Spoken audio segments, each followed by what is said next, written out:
লিল্লাহি মুলকুস সামাওয়াতি ওয়াল আরদ ইয়াহাবু লিমান ইয়াশাউ ইনাসা ওয়া ইয়াহাবু লিমান ইয়াশাউ যুকুর আও ইউযাওবিজুহুম যুকরানা ওয়া ইনাসা ওয়া ইয়াজআলু মান ইয়াশাউ আকিমা ইন্নাহু আলীমুন কাদির।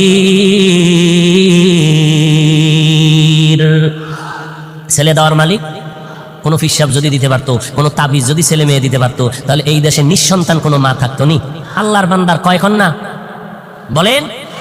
6টা কন্যা হয়ে গেল, রেড সিগন্যাল লাগাই দিল। সপ্তম সন্তান যদি ছেলে না হয় তালাকের আওয়াজ শুনাই দিলাম।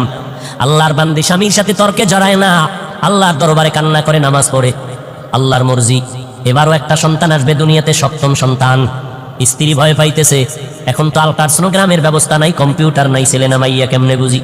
ও আল্লাহ, আমার স্বামী আমার উপরে সিগন্যাল লাগাই দিছে, ছেলে যদি আসে আলহামদুলিল্লাহ, না আসলে আমার উপরে কঠিন বিচার হবে, বিপদ আসবে। ও দয়ার মালিক, আমার কিছু বলার নাই, তুমি ইজ্জতের মালিক, মেহেরবানি করে তুমি আমার ইজ্জত হেফাজত করে নাও।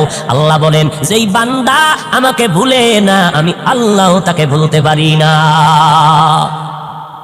আমরা আল্লাহরে ভুলে গেছি, আল্লাহ আমাদের উপরে বিপদ চাপায় দিছে। এরপরেও যে চেহারাটা ঠিক আছে, অন্যায় করার পরে একমাত্র মদিনাওয়ালা নবীর উম্মত হওয়ার কারণে। এরে নবীর আশিক উম্মতের দাল, আল্লাহর বান্দি রাতের বেলা কান্নার আওয়াজ, প্রতিদিন কান্না করে, আল্লাহর দরবারে চোখের পানি কবুল হয়ে গেল। ওই সন্তানটা দুনিয়াতে আসার খুব নিকটে সময় যখন ঘনিয়ে গেল, ওই আল্লাহর বান্দা একদিন রাতের বেলা মরণের ঘুম দিছে, এমন হুঁশ নাই। আল্লাহর কুদরতের চাবি ঘুরাই দিলেন। আল্লাহর বান্দি যেহেতু কান্না করছে হেদায়েতের, আল্লাহ হেদায়েতের দরজায় বান্দাকে ডাকতেছে। রাতের বেলা ওই বান্দা ঘুমের ভেতরে স্বপ্নে দেখতেছে কিয়ামতের ময়দান হাজির, কিয়ামতের মাঠ কায়েম হয়ে গেছে।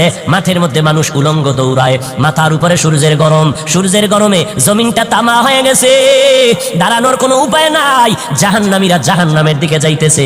আল্লাহর বান্দা ঘুমের ঘরে স্বপ্ন দেইখা ভয়ে কান্নায় বিভোর হয়ে গেল।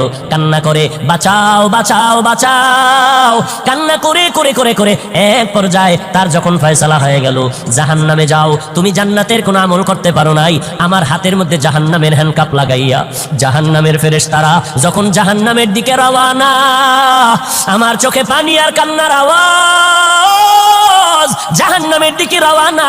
যখন আমাকে হ্যান্ডকাপ লাগাইয়া জাহান্নামের ফেরেশতারা জাহান্নামের প্রথম দরওয়াজায় দাঁড়ায় গেল, ভেতরে আগুনের মধ্যে ফেলবে।